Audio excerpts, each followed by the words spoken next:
Okay, so we're live. All right. Well, for anyone who's out on the web and listening, welcome and thank you for joining. Thank you to my ambassadors that have joined as well.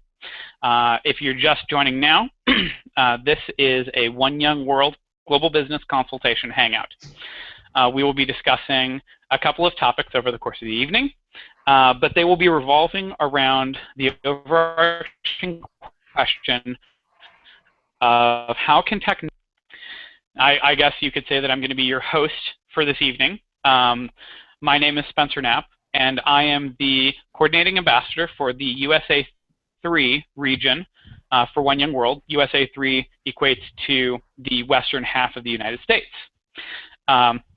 In my day-to-day job, I work for Hewlett-Packard, the computer and technology company, in our enterprise services division. Before we get into the conversation of talking about economic inequality and technology, I would like to invite all of the other ambassadors to introduce themselves. I'll go first. My name is Kristen Nessie. I'm from Boulder, Colorado. One Young World ambassador. Been involved with One Young World for several years now. One of the things, I work on several projects. The two big things I'm working on right now is a startup around social and environmental issues, bringing awareness to what people and organizations are doing, and then using that awareness to foster connection and collaboration. So there's a technology spin to that project. And I also run a small nonprofit in Boulder that works with homeless at-risk youth, specifically youth involved in the criminal justice system. So a lot of the youth that I'm working with are below the poverty line and have economic issues that we are trying to deal with. So that's something that I'm hoping to bring to this discussion. So, and I'm Ryan Durham. I'm an ambassador from Colorado as well. I'm originally from Tennessee. I currently run digital strategy for Dish Network out here, mainly focusing on taking new products to market and the technology that powers all of them. So I'm looking forward to talking about tech, not only in terms of the internet, but also in terms of how it can solve some of these issues. Well, hi everyone. My name is Anita Chan. I am a One Young World ambassador that participated in the 2012 and 2013 One Young World Summit, currently based out in Los Angeles. As part of my day job, I'm an audit senior manager for an accounting firm called KPMG. Within our realm of business, we do use technology quite a bit. And in my view, one of the projects that I've been working on is focusing on how transparency and global business role in general can help bridge the gap between inequality.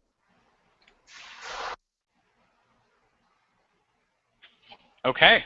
Well, thank you all for introducing yourselves. Without any further ado, I think we'll start talking about the major topics of discussion. So, as I said, the overarching question is how can technology combat economic inequality? Now we can break this down into how this could be used specifically in our country, the United States, or specific communities as well. And I would also open it up to if you have some ideas as to how technology could be used to combat economic inequality in other regions of the world or other countries as well. I think that that's totally open for discussion as also.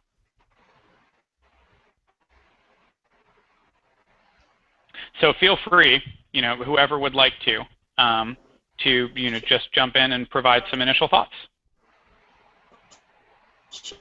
Go ahead and get some initial thoughts, in particular to the U.S. I think similar to education and access to knowledge, I think that would be a key driver in terms of being able to bridge the gap of economic inequality. So I've actually seen a program in San Francisco that they promote education by giving children from underprivileged areas in the city a tablet. So for that, they get free internet access, and then they'll have access to certain web page, which of course is guided to make sure they're learning the right things and the right information. And I think that's a step closer to bridging the gap, because ultimately with education comes opportunities. And also I think as you move up in age, teenagers are looking for these create opportunities for you to do with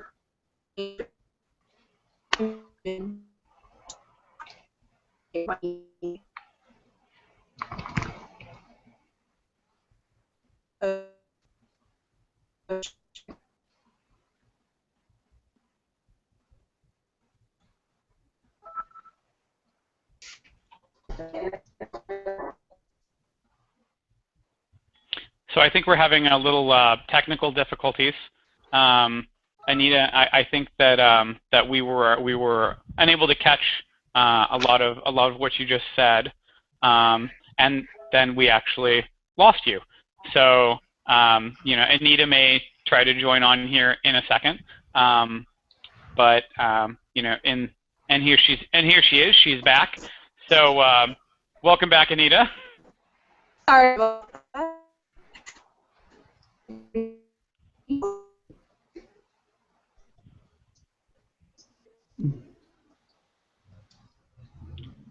What if it's all right? I mean, if I don't know if I can't hear her now either, but I can kind of piggyback on some of the initial thoughts that she opened, and hopefully her connection gets better here.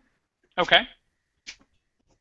Anita, you mentioned a big component, education, and I think that was really a critical thing to mention. And one of the things that I'm thinking more on a global scale, I think technology can really be critical in our education component.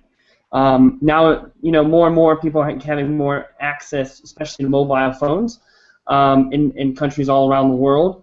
But one of the things that I see is a lot of growth in technology and mobile applications is using smartphones.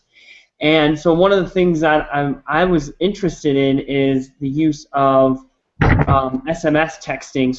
So those people who don't have the smartphones is becoming quite popular and accessible, and very cheaply accessible around the world. And so I came across this organization a while ago called Ineza Education, and I think it's a really amazing technology, and it uses SMS texting to allow anyone to take these quizzes online for children to learn take a quiz, a 10-question quiz, and the results are then posted on a website. Their teachers can have access to it. Their parents can have access to it.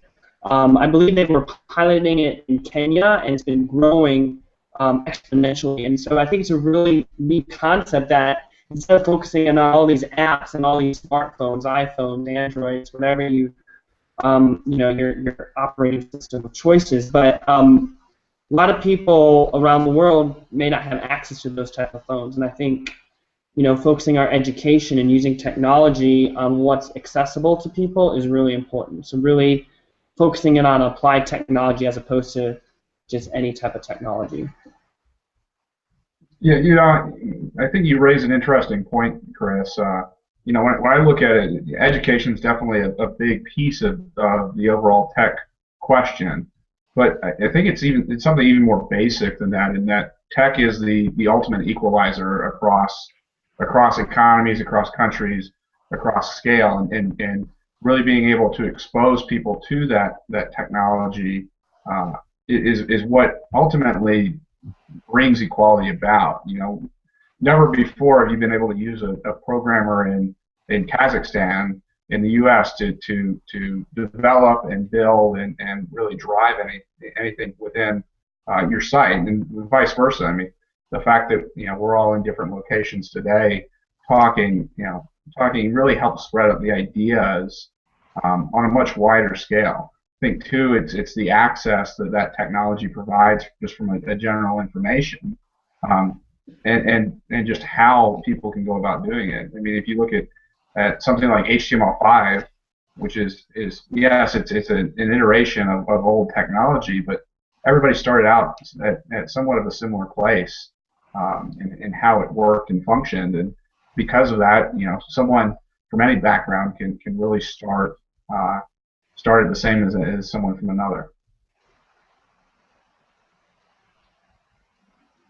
Yeah, I think that's a great point. I think just like you were saying, just technology helps bring equality to anyone, and to me, it can give people a voice. If you have access to technology, you could share your story. You can post a picture. You could show a video on what's happening in your country, your situation, and other people will see that, and so you can bring awareness. So I think just the fact that it can empower people, so whether it's economic or education or any type of area, health, whatever it might be, I think technology can really allow people to share their voice and make them feel valuable, which to me is a pretty powerful component of it.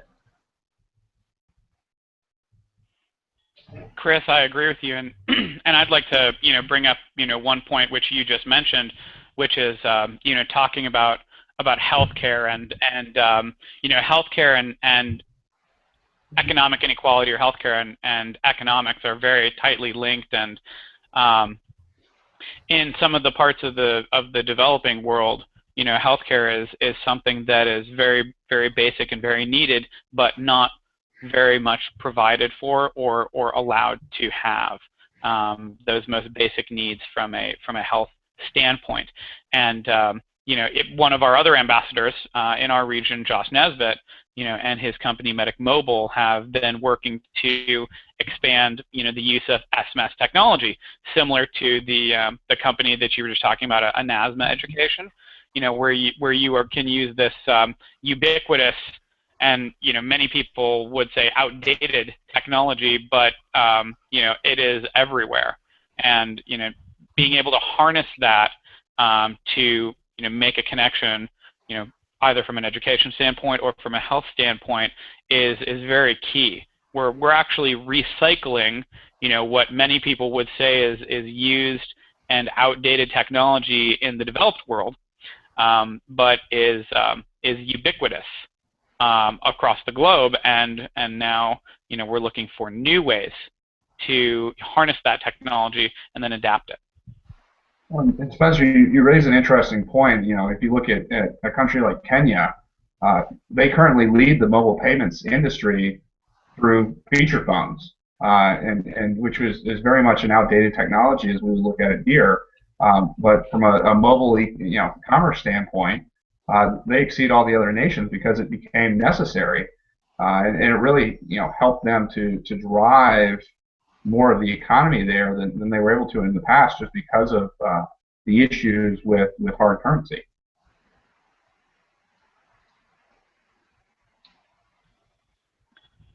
That's fascinating, I would have to say. Thanks for bringing that up, Ryan. Anita, at the risk of getting you kicked off, would you like to chime in?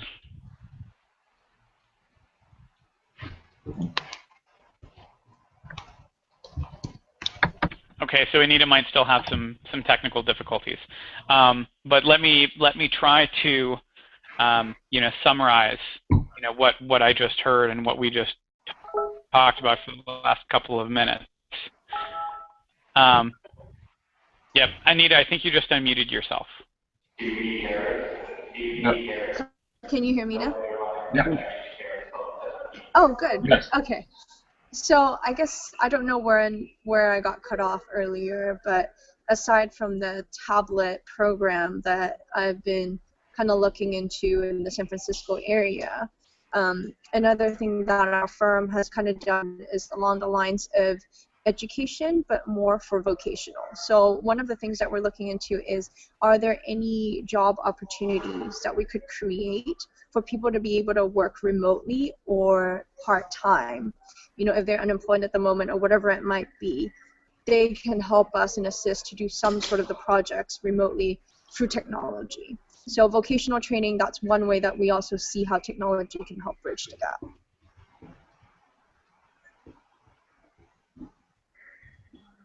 That's awesome. Yeah, I think going into that discussion on vocational training and then just employment in general, I mean, since the topic is economic inequality. We've been talking about technology more broadly, but narrowing in on economic inequality. I think what Anita started here with um, vocational training and just employment is a great point, and something that I deal with in my local community here in Boulder, Colorado. Most people think of Boulder, Colorado, they don't think of economic inequality. There's a lot of money in Boulder. There's a lot of wealthy people, but at the same time, there's a lot of homeless people. A lot of homeless people coming through, and a lot of homeless youth, and that's the population that I work with pretty directly. And the biggest problem that we have with these guys becoming non-homeless is, or getting them off the streets, is getting them a job. It's hard for them to be trained vocationally. It's hard to get them even considered for a job because they have criminal background that is hard for them to get connected. And so there's a lot of stigma around what these individuals kind of have. So we've started exploring the technology field, and I can kind of get into that, but I just wanted to kind of bring that up, something that's maybe close to home in some of your cities as well, is homelessness and people who are below the poverty line here in the United States. So I'd be curious to see how technology can help these individuals. I think you raise an interesting point.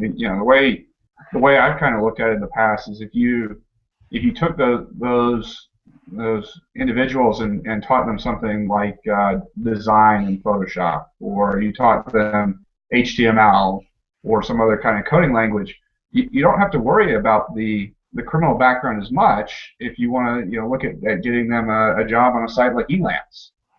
They have a skill at that point where they can go and build websites and they can build creative, and it's not a regular job. It's not a standard job, but it at least starts the flow of one, gaining experience, which is obviously important, and building a portfolio, but two, also starting to generate income off of that. And I would think to some extent give hope that there is a way. But I think to your original point, the biggest piece of that is how do we educate first and train from that standpoint. How do you teach someone to code or to build? Right. But well, go ahead. Sorry. No, I was just going to say, there's another flip side to this coin. So, we're talking about how we're, training, and how do you approach training and vocation to, give homeless people or give people below the poverty line the training that they need to secure employment. There's also a social aspect that you would need to look at of really changing the stigma and the perception of people below the poverty line and homeless people from an employer standpoint.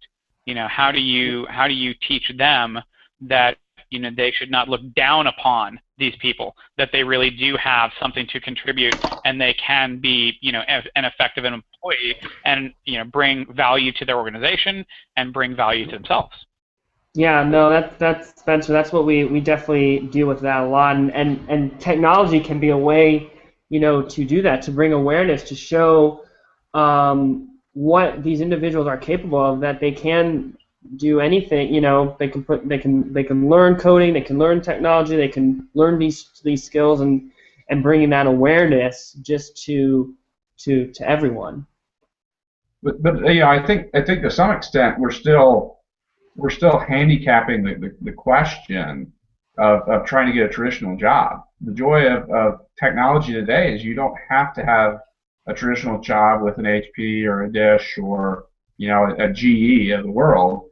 You can make a living working for people that aren't even in the country, as long as you have a skill that's transferable. Right. Yeah. No. We are kind of approaching it from the brick and mortar standpoint. Ryan, you bring up a very important point. I think that was something that we talked about before this call. Even Spencer, you work remotely most of the time. Christopher's back and forth between different offices. I've got remote teams in LA and New York, and use developers and contractors in India from a coding standpoint. The economy is not limited to the point where you have to go into the office every day. It's just not something that's required anymore. So the focus should be more on getting the skills and teaching the skills, and then finding the marketplace that those are marketable. Not just a business down the street necessarily. The business down the street could very easily be an entrepreneur in Morocco that's trying to build a website.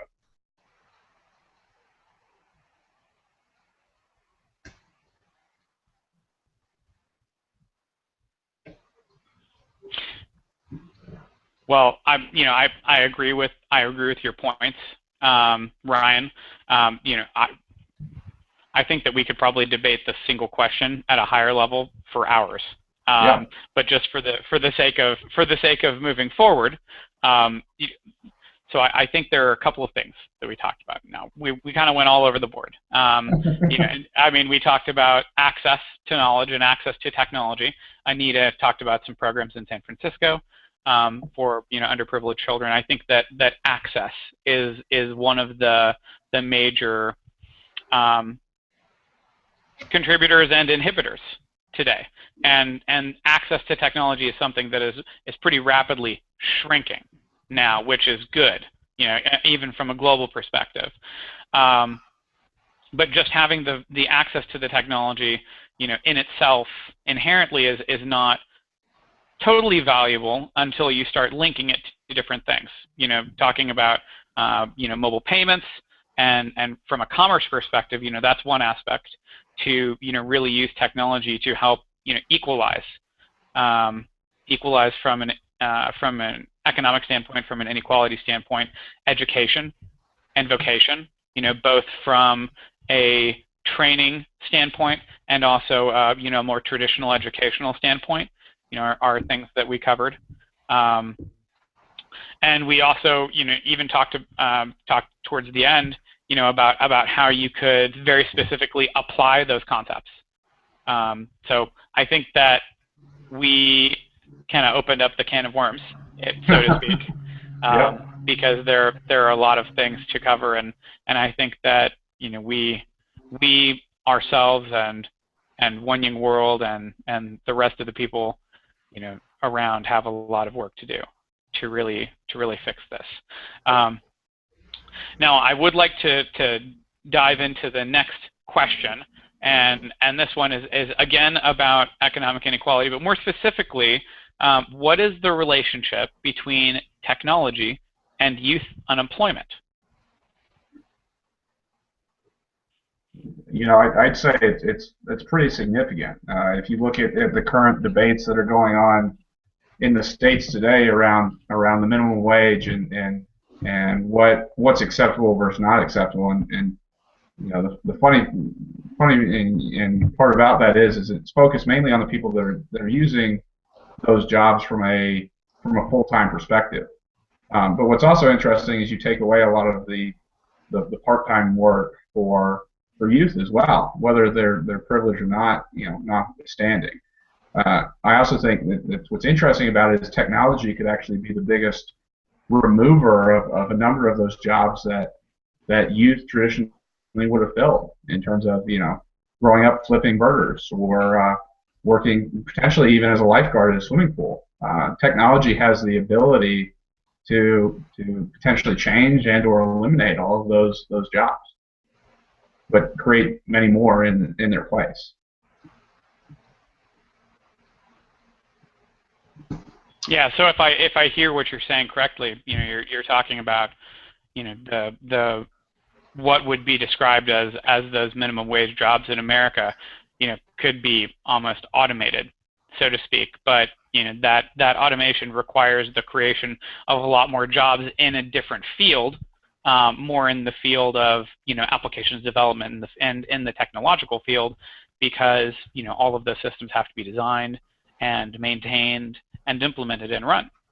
Yeah, I think it's exactly right. One of the biggest questions that I think that us as One Young World could try and answer is how do you focus on retraining a workforce every 3 to 5 years as technologies change? Because really that's the pace that we're going to have to look at innovation at over our lifetimes. It's not the factory jobs aren't going to be there for 30 years at a time. It's going to be constantly retraining with the workforce to deal with the automated systems and develop the apps that run them or provide maintenance on them. And that's those are the jobs that will continue to come about.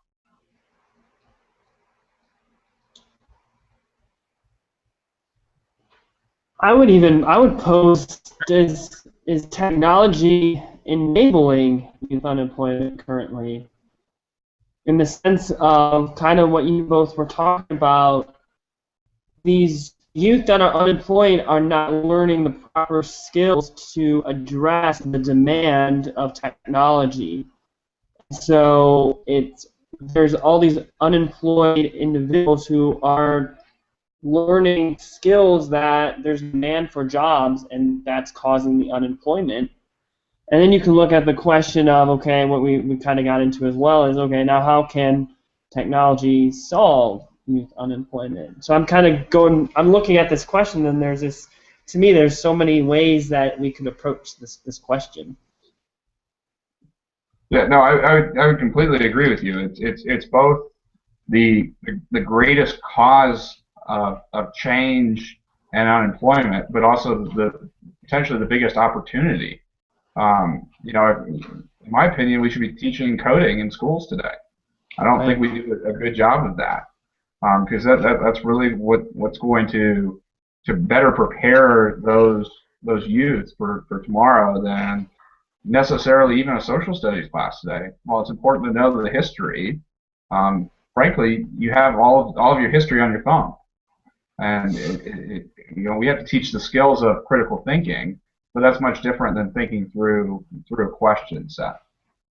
Right. Well, it brings up changing the whole education dilemma. I mean, our education system now is built on what was 40, 50 years ago, So, I completely agree. I mean, the coding, it was interesting. You brought up the fact about history. I know there's a lot around that nowadays, and is this good or bad? Nowadays, you don't have to. If you have a question, you find the answer in 5 seconds. So, there's a component of critical thinking with the history. I think that's a different topic. But you raise up a great point of, what is the education curriculum, and how should that be changed? Now, again, that's another topic, but everything's really kind of interconnected. Well, yeah. and I think, Ryan, you said it, Chris, and you said it as well. But from a curriculum standpoint, we're talking about education at the elementary level, at the elementary through high school level, not in university. Because there are great programs to teach those skills that from advanced coding, and there is a great need and a shortage of people that are going after that in university. But not everyone's going to go there.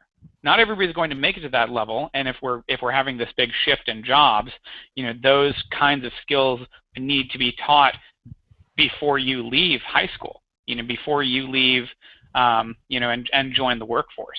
And that's a much larger endeavor, to undertake, but one that is equally important. I think you guys both agree with me. Yeah, no, I agree. We definitely agree.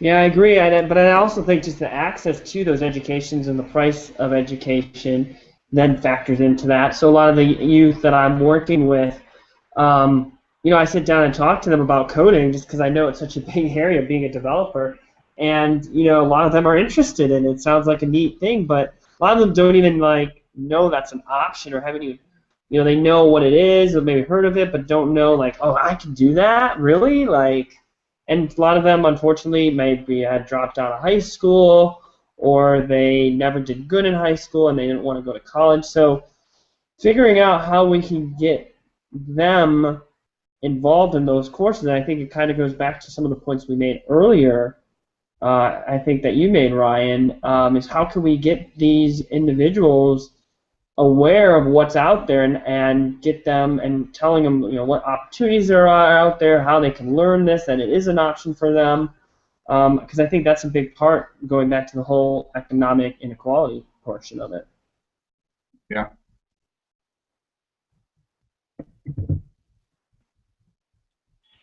Simple enough just to say yes.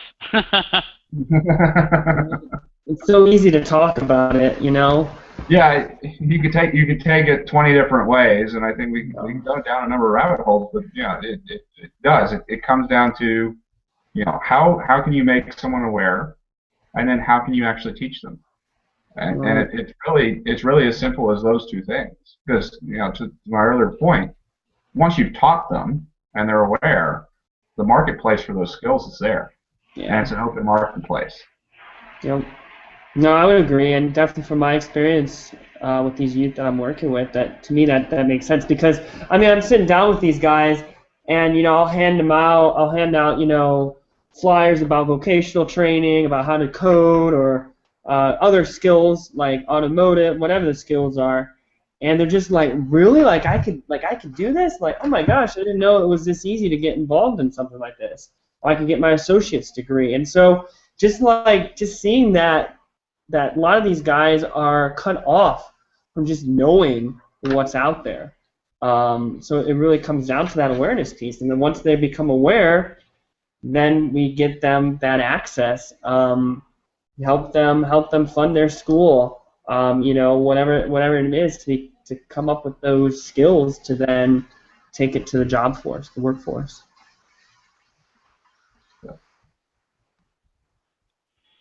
Any suggestions on how we promote that? How do we get them the training that they need? How do you teach them? Yeah, unfortunately, I think today it's really left in the hands of nonprofits. You have some classrooms that I think back in the day that I was in elementary school, which doesn't seem that long ago, but when you think about it, we had 21st century classrooms. So not every classroom in the school had computers, but there were one or two that did. I think similarly today you have things like charter schools that are focused on technology and teaching things like coding. But really you have to make a more mass effort to teach that to the larger audience. And I think it comes back to the question of, it's not just a teach today and everything will be good. It's how do we look at a system of consistently retraining the workforce every few years. And I don't know, and I don't know enough to be able to answer that question myself. I think it's a larger question that we as a society and we as an overarching group have to decide the priority to solve.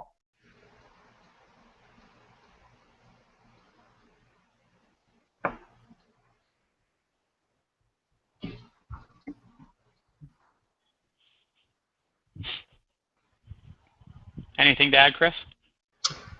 I would agree with Ryan. I think it's a very large question to ask. I mean, nonprofits can do a lot, and it's good, but I think it goes back to, I hate bringing in another topic, but it goes back into the whole sustainable business, social entrepreneurship. And there's problems with the nonprofit model. So, figuring out how to bring that awareness and how to get people involved is a very complex question. And off the top of my head, just kind of talking right now, figuring out how we can get these individuals involved, once they get involved in programs that are training, but at the same time maybe they're offering skill sets to then fund their education, whether it's funding the equipment that they're using, funding their tuition. So trying to meld the for-profit and that nonprofit sector into addressing this issue. That kind of makes sense. It does, and I was, as you said, it's it's a nonprofits are there. What about for-profit companies. Right. You know, if these skill sets are in such high demand, you know, why should we not push, you know, the for-profit organizations that, I mean, we work for, for example, you know, to help train new people. You know, what we're talking about is an investment. You know, because from an organizational standpoint, a for-profit company, you know, many times would rather, you know, pay somebody more because that person has already invested in their own skills and their own training. But there is an opportunity as well to, you know, grab somebody and hire somebody that is not, you know, at a high level of skill set or a high level of training, and build them, you know, and you build them in with the organization. You can build them in with your organizational values, you know, if that's something that's very important to you, and you almost, you know, generate even more pride with that organization. Now, when we get into for-profits, you know, we start talking about also, you know, the difference between privately held and publicly held, and, you know, is that model possible when you have a responsibility to your shareholders? You know, as opposed to a privately held organization, you know, that has more latitude with the decisions that they make in their business. Yeah, you know, I think you can do it to an extent. You know, there's always that proverbial question of what happens if we train people and they leave, versus, you know, what if we don't train people and they stay? And I think you can definitely do some of that training within the for-profit realm, but because technology has enabled those with knowledge to really be borderless in terms of how and where they work, I think it's a difficult gamble for a for-profit company to make in the long term. You know, as a corporation, you could go and form schools around you know, computer education, you know, coding, technology, much like, you know, the car companies did around the factories, you know, 60, 70, 80 years ago to teach the skills required there. But you're also making a bet that those workers will stay with you for years. And this is, you know, the constant debate of really, you know, how much am I willing to train, and how much am I willing to lose, and how much does it help the overall workforce that I'm trying to hire from?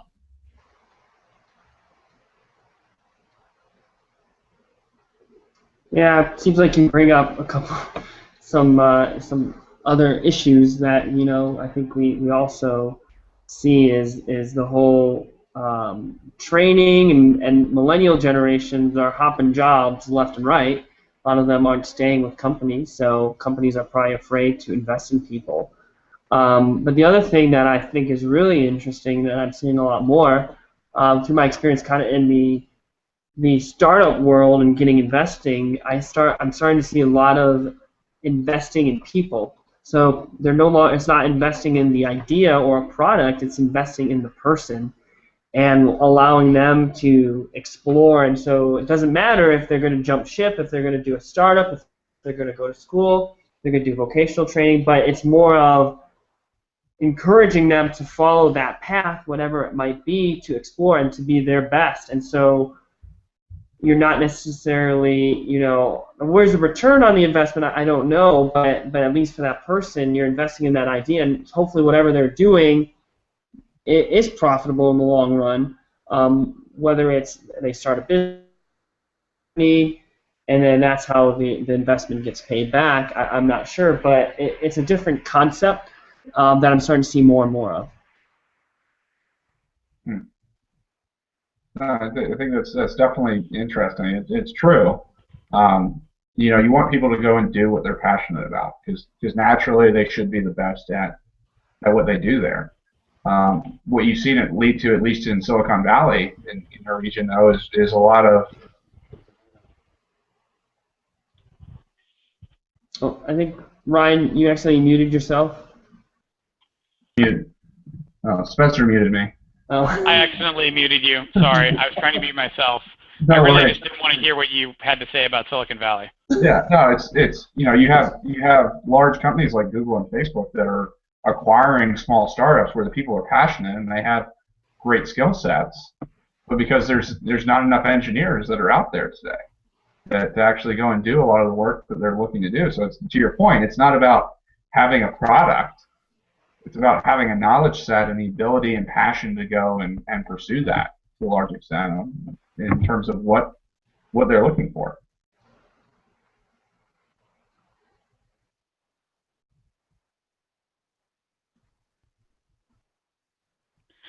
You brought up a really good point, Ryan, and please don't mute me out of vengeance. You know, we've talked a lot about education and training people, and you know that in itself is a very important aspect. But the other that you mentioned right now is passion. You know, how can you get people passionate about what they're doing as well? Because that passion will drive them, you know, to further better themselves and you know, invest in themselves, or maybe invest in their companies, or maybe go off and start their own companies if they become so passionate about it. You know, how can you instill that passion as well as instill the knowledge? Not an easy question to answer. I'm not expecting us to figure it out right now. That was a close one. I feel like we're ending this session with more questions than we had before, but maybe at least we can get to a consensus of what those questions would be. Well, it's not a bad thing. That's the whole point. Is what are those questions that we need to be answering? I mean, if we really need to retrain our workforces every few years, somebody's got to figure out how to do that. I don't know that the three of us are the best people to figure it out, but at least posing the question gets the debate started. And that's really what it's about. It's about having educated conversation about how do we make it better. Well, that's why we're here. And I'm glad that you guys are here as well. Well, okay, let's move on then. Now this is it's an interesting topic. It's a little aside from, you know, what we've really been talking about with using technology to combat economic inequality, but then also talk about youth unemployment, which really wrapped itself back into you know, training and vocation. But this question is more general. It's how can you deliver value from technology? Now, you know, you could talk about strategy skills, data, agility, etc. But I think that I would like to, you know, at the risk of beating the topics to death, you know, how can we deliver the value from technology in the context of, you know, either youth unemployment or economic inequality? You know, I think the interesting thing about delivering value out of technology is really that third area that you spoke about, which is the data. If you look at today, the way you drive competitive advantage within a marketplace is the data that you have and how you leverage it, and how that relates into, you know, youth unemployment and cutting down inequality is if you're better at cultivating and curating and you know, slicing and dicing the data that you have, you gain a competitive advantage over even the most powerful competitors. If you look at, you know, some of the most valuable companies today in the U.S., i.e., you know, Google, Facebook, their valuation is a lot to do with their data. Similarly, you have Netflix that has, you know, tens of millions of customer records that they use to drive new features and benefits within their applications that, you know, really drives their competitive advantage. They don't have content that's that significantly different from other people. So how do you take the technology to leverage the data to then grow a company that can help deal with some of the issues that we've talked about? To the earlier points that we raised, it's an even playing field. If you can determine how to collect data better than anyone else, you win. Yeah, Go ahead, Chris. Oh no, I was just gonna say I agree that data is, data collection now with everything, the internet, open source. There's just so much data out there, and capturing that is really critical. I kind of had some different thoughts to answer that question, Spencer, but it's a little bit different than the data. So I don't know if you had something to add on the data before I kind of I switched. I did, if that's okay. Yeah, go for Um, it. so the interesting point that you made, Ryan, was about the collection of data and how do you most efficiently collect data that would allow you to make competitive decisions, in either from the business aspect or from the strategic aspect. But there's another concept being working for a technology company, which is, now you have this data, how do you analyze that data? And how do you use the data to actually come to, a business decision based on, it potentially, it could be customer data from, Facebook, or from the number of clicks or ads or things like that, or maybe a loyalty program. How do you then take that and analyze it? And there's also a new aspect of the ability for computers to understand human-generated information, which is still it's very cutting-edge technology, but can you use that to gain even more competitive advantage if you could take a Word document, for example, or a PowerPoint, and a computer could understand that and gain insight from that, as opposed to just gaining insight from a database of information that you have. No, I agree.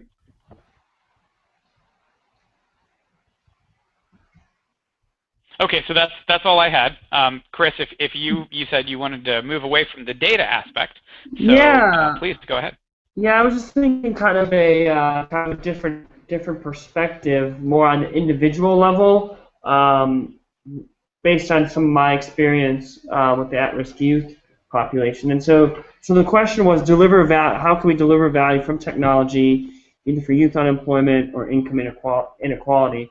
Um, and I definitely see youth unemployment and income inequality very, very similar. Obviously, unemployment can cause income inequality, but I was thinking of some of the issues that the individuals I work with are having, and we go back to we talked about access, and we talked about awareness, and so the whole, being able, and I think one of the things I brought up earlier was being able to kind of share your voice, or have access to data out there. But some of the thoughts that just popped into my head were around youth unemployment, specifically, nowadays you can take a lot of free classes online. You can take a lot of skills-based courses, and a lot of youth who are, or anyone that maybe below the poverty line or whatever that might be, they still have, a lot of them still have access to cell phones here in the United States, specifically in smartphones. So they have access to internet. You can get Wi-Fi anywhere almost. And so if someone's proactive, they can start taking these classes, start learning these skills, and start building up that knowledge.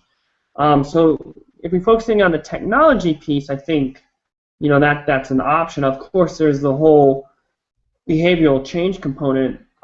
Is how can we even get the person to take these classes on their own? I mean, I think that's another topic. But the technology side, I think, is becoming easier and easier to access that knowledge, building on what we said earlier. And then the other thing is, on the income inequality side, one of the things that I see an issue with the homeless population here in Boulder is just the knowledge of services that are out there. So there are a lot of nonprofits, there are a lot of governmental agencies that provide services for this population, but they don't know about it. And so similar to taking a class, instead of taking a class, they can easily see on their phone, what services are in the area that can help them, with a certain problem. I need food. Okay, well, where are the places I can get food?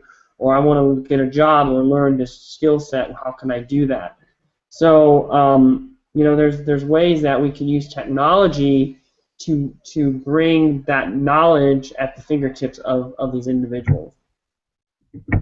No, I completely agree. You know, and you brought up the point of open source earlier.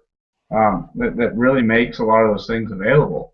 If you Right. look at open source education, like the Khan Academy, um, that's technology that can really speak to people and teach them. So even saying, hey, this is here, to go and learn about X, Y, or Z is a powerful piece.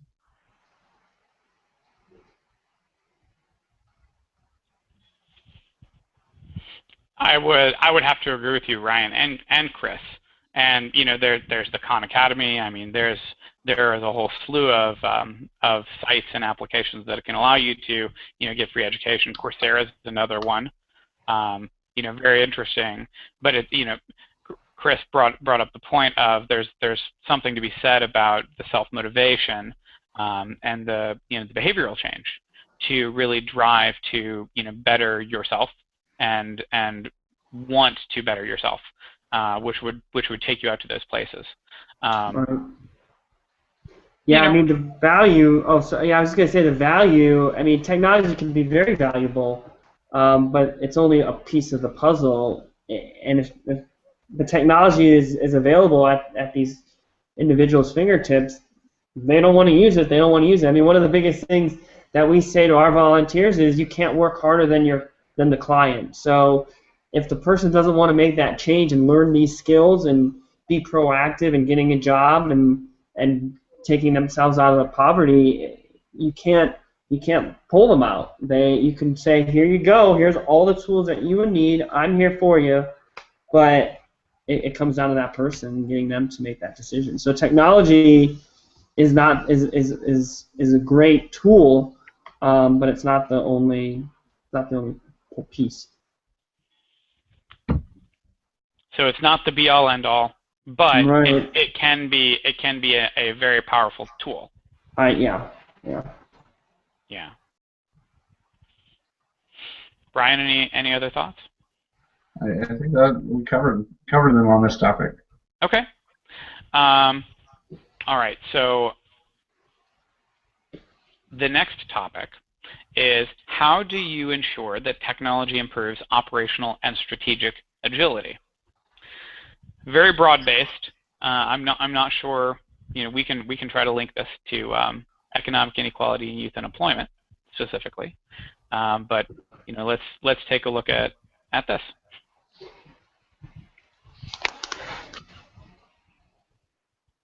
Go ahead. Yeah. Go ahead, Chris. No, I was gonna say I'm not even sure where to start with this question, to be honest with you. Yeah, I think from my perspective, it really is more from a large corporation standpoint. How do you make sure that your technology is there? I really think the people that you have running your technology and that same motivation question is really important. It's how do you make sure, one, that you're able to scale the technology bases that you set up, and two, how are you able to iterate quickly to respond? If you look at the earlier point that I made around data, you can have all the data in the world, you can have great insights into that data, but you need to make sure that you're able to respond to that data in a timely manner. Technology can allow that to happen, especially in the digital space. But if you don't have the technology set up correctly, or you don't have the right people trying to push the boundaries of that technology, it's not going to be used to its fullest potential. That's one of the biggest things that I look at every day is how do we make sure that we're using the right tools to be able to quickly scale and really deliver more value for the end user. Yeah. Well, and I'd add just a little on top of that as well. Talking about the right tools to be able to deliver that value and deliver that content, or be able to respond to change is part of the puzzle. Organizationally, you also need to be well designed to be able to quickly respond to that change. I'm working for a large corporation. We can sometimes be a lumbering giant, and we may not be the fastest to change. We can't necessarily turn on a dime the way that some smaller organizations can. But you can take steps within your organization to become more agile. And it can be from a people standpoint, in educating the people that you work with, about how about the advantages of being more agile, and responding to change and embracing change as opposed to resisting change, which I've noticed as an ever constant struggle, especially with a multi-generational workforce. Well, technology inherently drives change within the workforce and within the office space. I mean, if you look at what email has done to the speed of business in the last 10 years, it's a huge change that the workforce you have has to be able to respond to. And I think if you look at it, you have a lot of companies out there today that have great strategies, they have great executors, but they fall down when it comes to the implementation of those strategies and that step in between, here's where we're going and actually doing it. And that's where technology can kind of step in and help to look at some of those pieces. Yeah, the only thing I would kind of add to that is some positive examples that I'm seeing. I've seen in some organizations, specifically larger national international organizations, sharing knowledge across these different using technology to share knowledge. It is a growing area because we have these capabilities. I know enterprise social networks is a very growing business right now. So people dub Facebook for a company or something like that, and having really good internal platforms for employees to communicate and connect very easily and efficiently to share that knowledge. Because, I mean, one of the things that my background's in civil engineering, and when you look at large international civil engineering companies, a lot of they have basic little offices around the world that operate and do very similar projects. But a lot of time that knowledge is only contained within that office. But using these social enterprise knowledge sharing systems, if you're working on a water project in Sydney, Australia, and LA, and Los Angeles, California might be doing a very similar project, they can easily reach out now to Sydney and capture all that technical data or technical knowledge that office already spent time on, and so then you're becoming more efficient, you're saving time, and you're having that human connection. So you have two people across the world now connecting that might have never connected before, and they're sharing knowledge, and will be more willing to share knowledge again in the future.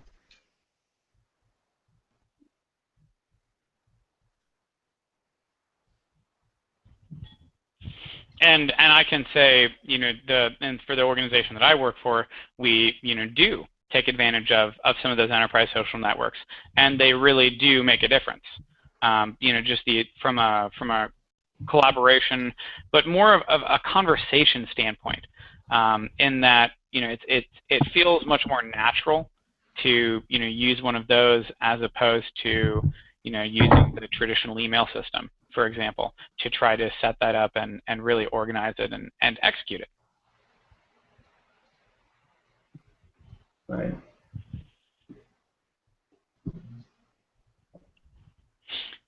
Well, if we don't have anything else, it's totally okay to move on. This is a. Yeah, I think it's an interesting question, but definitely on a larger scale than the others. Mm-hmm. I almost feel like we could have a separate Google Hangout, for more specifically tailored towards, the business side of the house, for these kinds of questions, as opposed to, the first half that we've been really talking about. Yeah. And maybe we will. Maybe. Well, so I'll pose the question to both of you. if you'd really like to continue going down this road from a more general business standpoint, I think that the real value from our conversation here is really talking about what we did the first half. We have a couple more topics, kind of talking about the opportunities and threats with technology, and also meeting and exceeding customer expectations using technology. I will open it up to you if we don't need to dive into that stuff, or if you think we could spin it towards our first topics. Yeah, I think this, spinning it towards the first topics is how do you use the data and the technology that you have to drive change in behavior amongst your user set. So if you take the example that Christopher had earlier of you have an app that's, I'm hungry today, I need some place to go and find food. Where can I find some place that has that? You can use data and technology to predict some of those things, as opposed to the user having to go out and try and find it. You push that information to them. I think that's similar to the way large corporations are using technology today to identify issues and errors and flaws in their current systems and provide proactive response to their customers. So it could almost be a, hey, I'm close to a school that teaches coding at night. Instead of having to worry about finding that school, it's actually pushed me a notification because I fall into a demographic that statistically speaking, that would appeal to. Yeah, I like that, Ryan. I like kind of where you're going. I think that's, building on what, and to help people find those programs or those needs or whatever they're looking for based on, they tell the system or whatever, whatever, if they're using a platform or whatever it might be, an application, I'm interested in X, Y, and Z, I'm passionate about X, Y, and Z, and this is what I've done in the past. And then, it then can then show you, okay, well, based on what you're saying, maybe this should be something you should look out, this coding school, for example, you said. So I think that's a great way to head down and bring that awareness, because that was a big thing that we talked about earlier, was first making people aware of what's out there, what they can do, and then teaching them those skills. I think, Spencer, the other question you were saying was like opportunities and threats, and I think we kind of address a lot of those opportunities and threats. I'm sure you'll probably recapture them in our summary here. But I think we talked a lot about how technology is one of the examples is opportunities. Technology is a great opportunity for us to help solve some of these issues like youth unemployment, income inequality. But it's only a part of it, and so the threat is there's more to it. We can't just focus all our efforts on creating great technology. We need to remember the human component and getting people to adapt, whether it's a homeless youth here in Boulder, Colorado, who's going to take the initiative to learn coding, or it's someone in Kenya using a phone, a smartphone, or being able to use a smartphone to access and take a class online. So whatever it is, we need to make sure the behavioral change component is addressed. And I think that's a big component of it. One of the things that came out of our discussion, I think that's a big part of the piece. And so technology is only a part of it. No, I would completely agree with you, Christopher. And I think the way I phrase it is technology drives change. Change is always going to drive opportunities. It's always going to drive threats to those that are established. I think that the joy of that is it becomes the great equalizer. The problem with that is you have to have the people to be able to leverage the technology and the passion to leverage the technology to really be able to realize either of those things. Right. That's great.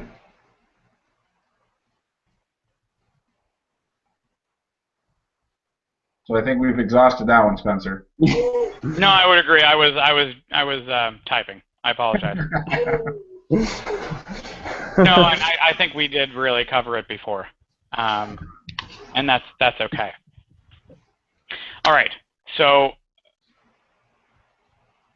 it's going to take me a little bit to really sift through all of this stuff, but I'm going to share a summary with everybody.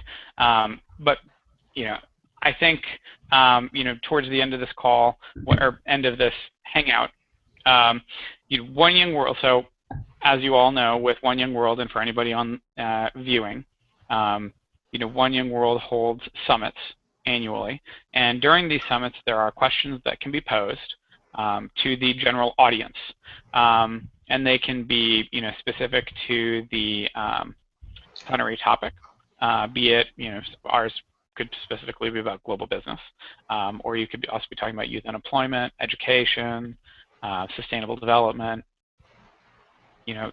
anything as possible. Now, these questions, One Young World has asked, if you have any specific questions that you would like to see asked during the summit and voted on, if you have anything prepared, and you'd like to share it, now would be a good time. So I don't have one that I think could be voted on necessarily, but I think it's an important question based on the discussions we've had today. Is really how do we address the issue of education within technology, and not just education from a traditional school system standpoint, but also the re-education of the populace as we continue to evolve our business practices and just technology at a faster and faster rate. So one of the questions I think we as young leaders will need to solve is how do we look at retraining a workforce every 3 to 5 years as opposed to every 30 to 50 years as it's been traditionally. I like the education piece. I know we talked a lot about that as well, and I would kind of add a couple more components to that, of the awareness piece and the access piece as well into this mix. Because I think first you need the access to the technology, then the awareness of what the technology can do or whatever that issue is, and then you can become educated, or you can learn and agree with what Ryan said, not education in the sense of a curriculum and going to school, but education just becoming educated on a topic and learning something new. So I don't know what the question would be, Spencer, but I think those were the three themes that kind of came up a lot that I thought in our discussion. And then the other thing is that I kind of went back and forth with that I'd like to bring up, that I think can potentially be worked into a question is around the whole technology as just like what Ryan said, technology can drive change, but it's not really the only component to change, and there's more of that human element to it as well. Got it. So I will think about it, and I think that there are ways that we can translate these out to questions, and I'll share my findings with you, and we can decide if it's something that we want to move forward with, or if you guys don't like it, and we won't send it. So. Great.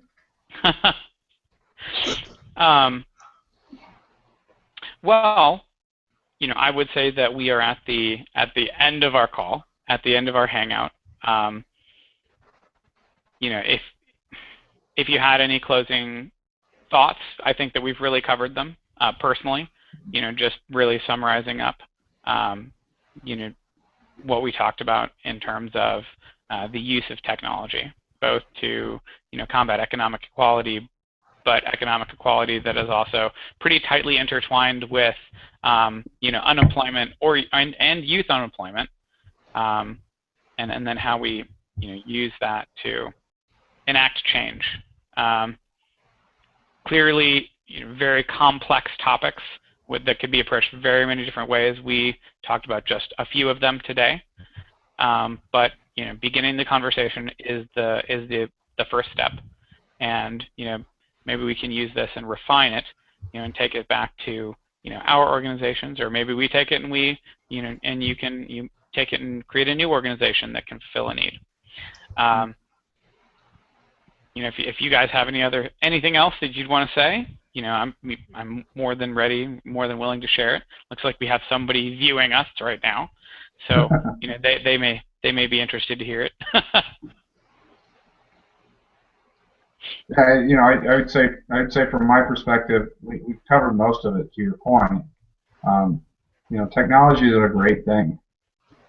We have to focus on how we convince everyone else that they're a part of it, and it's not just something for the other people to deal with. It's really something that will change. It could change all of our lives for the better, and that change isn't bad.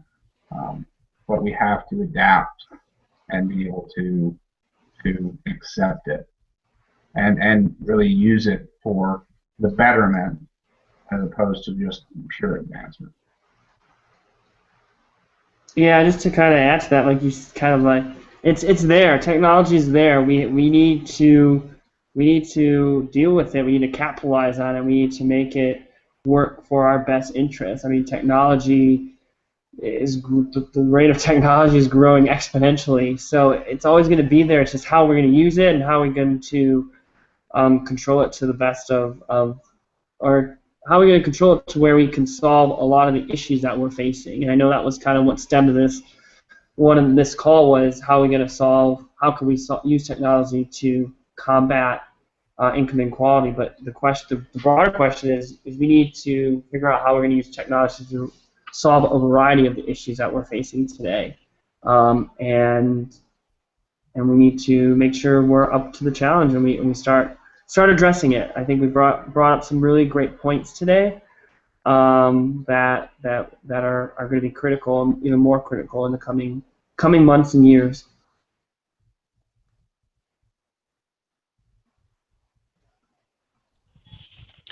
Well, Ryan and Chris, thank you for taking the time to hop on this Hangout with me. And also thank you to Anita, who was able to join in the beginning and had some technical difficulties. I'm really glad that you could join and bring your insight and your experience to further this conversation and hopefully broaden it for not only for us but for anybody else that takes the time to listen and maybe it can inspire them as well. Thank you, Spencer, for organizing it. No problem. Yeah, thanks, All right. Spencer. Well, I'll stop the broadcast, and for anybody who's listening, thank you for joining.